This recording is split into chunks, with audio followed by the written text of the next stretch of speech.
Hello children, this is Dharamveer sir here once again, and today we are going to continue with chapter 2, that is inverse trigonometric function, and the topic of the video is properties of inverse trigonometric functions. In the previous video I have explained you about principal value branch of inverse trigonometric function and what inverse trigonometric function is. Now in this video I am going to explain you about different properties related to inverse trigonometric functions. So let's start. Now the first property, as you can see, is that sine inverse 1 upon x is equal to cosec inverse x. Now remember, the value of x should belong to R minus, that is real number minus 1 1, open interval minus 1 1. That is all the numbers, all the real numbers excluding open interval minus 1 to 1. Clear? Same is the case for cos inverse 1 upon x equals to sec inverse x. And now for cot inverse x, you can see that there are two different cases. Now cot inverse x is equal to tan inverse 1 upon x. Condition is x is greater than 0. And cot inverse x is equal to pi plus tan inverse x 1 upon x if x is less than 0. Next is sine inverse of minus x. This is equal to minus of sine inverse x. Clear? Moving to fifth one, that is tan inverse minus x is equal to minus tan inverse x, where x can be any real number. Sixth is cosec inverse of minus x is equal to minus cosec inverse x. X belongs to all the real numbers except the open interval minus 1 to 1. Seventh identity is cos inverse of minus x is equal to pi minus cos inverse x. Pi minus cos inverse x. Now 7th, 8th and 9th, these three identities are nearly same. As you can see that cos inverse minus x is pi minus cos inverse x. Same is sec inverse minus x, which is equal to pi minus sec inverse x. And same is cot inverse minus x, which is equal to pi minus cot inverse x. So it will be very convenient, easy to remember these properties. Now 10th, 11th and 12th, these three are similar. Sin inverse x plus cos inverse x equals to pi by 2. Tan inverse plus cot inverse x equals to pi by 2. And cosec inverse x plus sec inverse x equals to pi by 2. These three are same.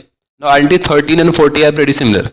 First one is tan inverse x plus tan inverse y is equal to tan inverse x plus y upon 1 minus xy. Remember the conditions xy less than 1. Because these conditions can be asked in the MCQs. And 14th one is tan inverse x minus tan inverse y is equal to tan inverse x minus y upon 1 plus xy. 15th is 15, 16 and 17 are pretty same. It depends upon what we have to prove and what is asked in the question. Now 2 tan inverse x can be written in the form of sin inverse x or cos inverse x or tan inverse x. It depends on the sum or what we have to prove. Clear? Now the identities from 1 to 17 are given in your NCERT textbook. But the identity that I am going to give you is 18, 19, 20 and 21, which are not given in your NCERT textbook. But these are very useful for you. That whenever there is sin inverse x plus sin inverse y or sin inverse x minus sin inverse y, you can use identity 18 and 19. And if we have cos inverse x plus cos inverse y or cos inverse x minus cos inverse y, then we can use the identity 20 and 21. So before we proceed to the exercise, I want you all to just pause the video and note down these 21 identities. Now let us start exercise 2.2. So question 1 is, we have to prove that 3 sin inverse x is equal to sin inverse 3x minus 4x cube. Now if you closely look at the right hand side, it is 3x minus 4x cube. And if you remember the identity of sin 3 theta, which we have learned in grade 11th, it is in the form of that one. So let's suppose sin inverse x equals to theta, and then we get sin theta equals to x. Now simply we have sin 3 theta is equal to what? 3 sin theta minus 4 sin cube theta. Why I have taken x equals to sine theta? Because if you replace x by sine theta in the RHS, you will simply get your LHS. So from here we get sine 3 theta equal to 3x minus 4x cube. And if you take the inverse, so 3 theta becomes what? Sine inverse goes to the right hand side. So we get 3 theta equals to sine inverse 3x minus 4x cube.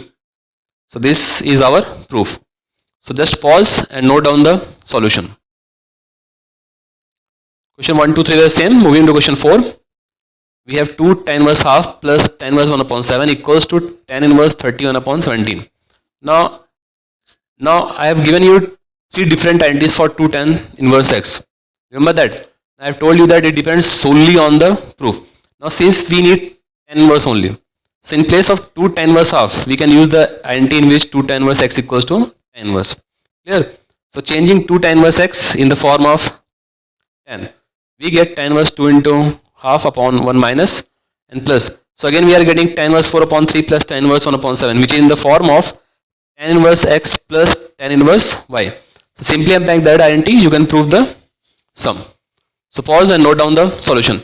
Now remember, if you have learned the identities, then you will simply apply them in the sums. Sums are not going to be lengthy.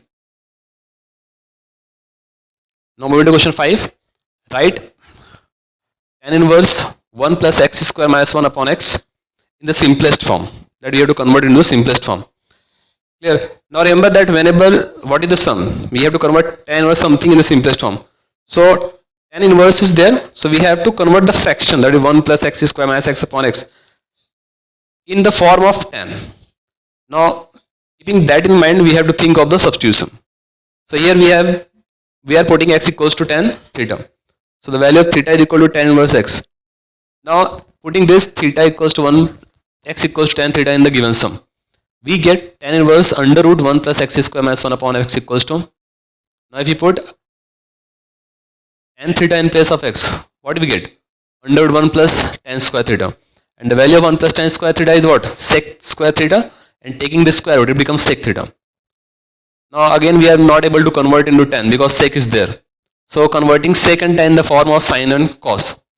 By simplification we got 1 minus cos upon sine, which is now again in the form of tan. So we can write 1 minus cos theta is 2 sine square theta by 2. As we have learned, the anti cos theta is equal to 1 minus 2 sine square theta by 2 in grade 11th. And in the same way we can write sine theta equals to 2 sine theta by 2 cos theta by 2 by using the identity of sine to theta. Remember those identities?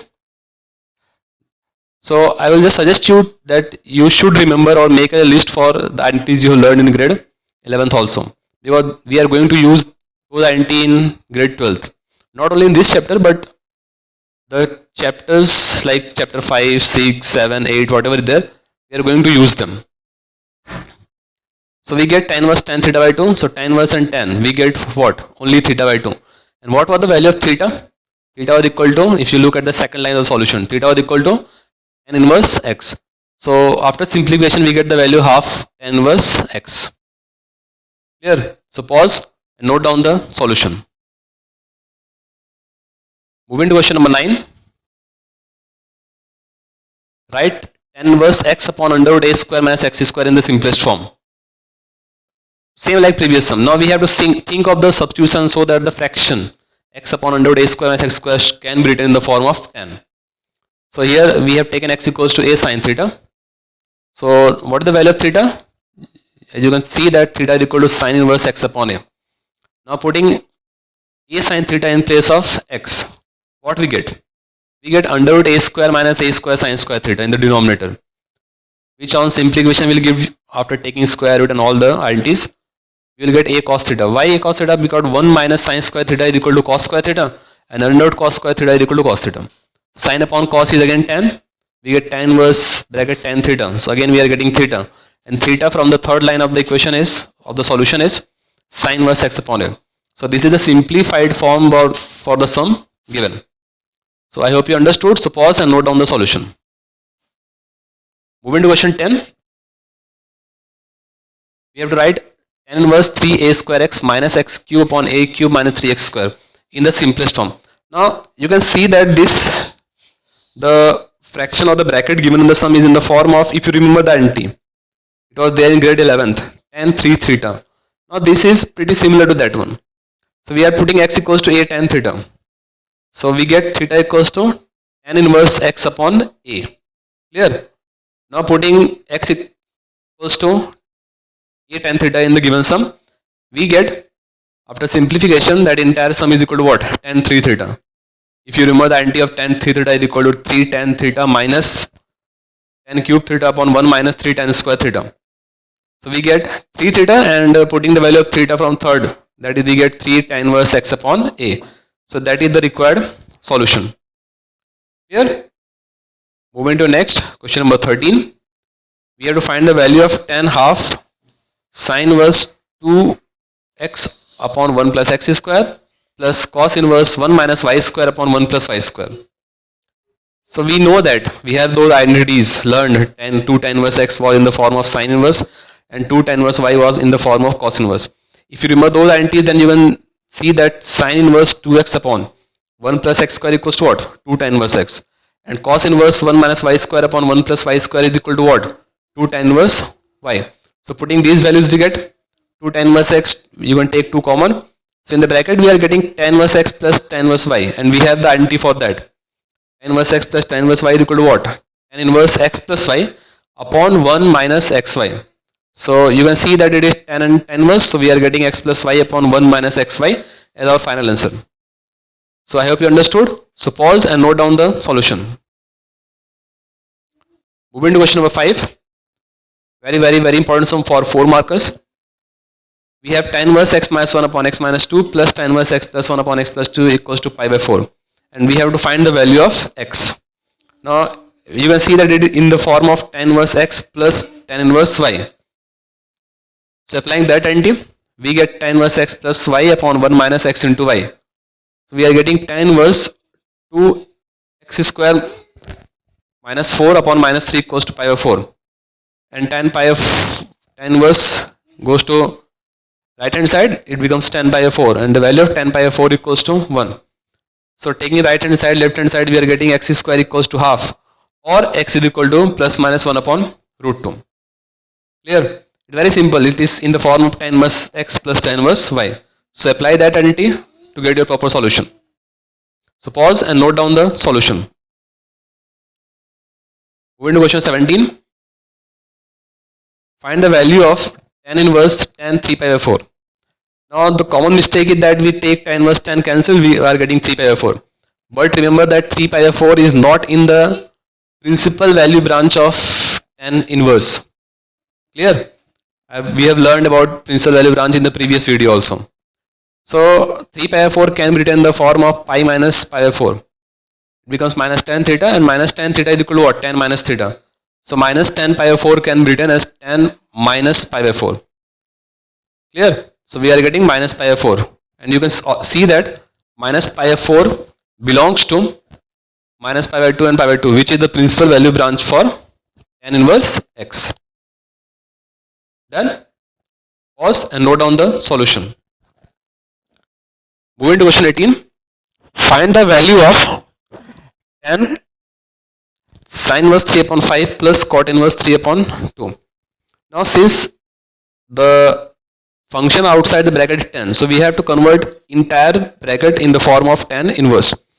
So sin inverse 3 upon 5 equals to theta, or sin theta equals to 3 upon 5. So you can see that I have calculated tan theta. Tan theta equals to sin upon cos. So in place of cos, we can write under root 1 minus sin square. So on simplification, we get tan theta equals to 3 by 4, or theta is equal to tan inverse 3 upon 4. But theta was what? Sin inverse 3 upon 5. So the value of sin inverse 3 upon 5 is equal to tan inverse 3 upon 4. Now cot inverse 3 upon 2 is equal to simply tan inverse 2 upon 3, because we have that identity that tan inverse 1 upon x equals to what? Cot inverse x. Remember? So simply apply that identity. Now we have tan sin inverse 3 upon 5 plus cot inverse 3 upon 2. So using equations 1 and 2, we can simply write it as tan inverse 3 upon 4 plus tan inverse 2 upon 3.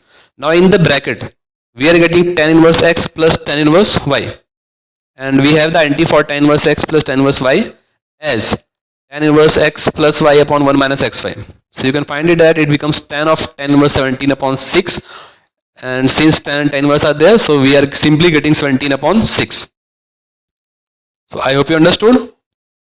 So complete the exercise and don't forget to solve the examples. All the best.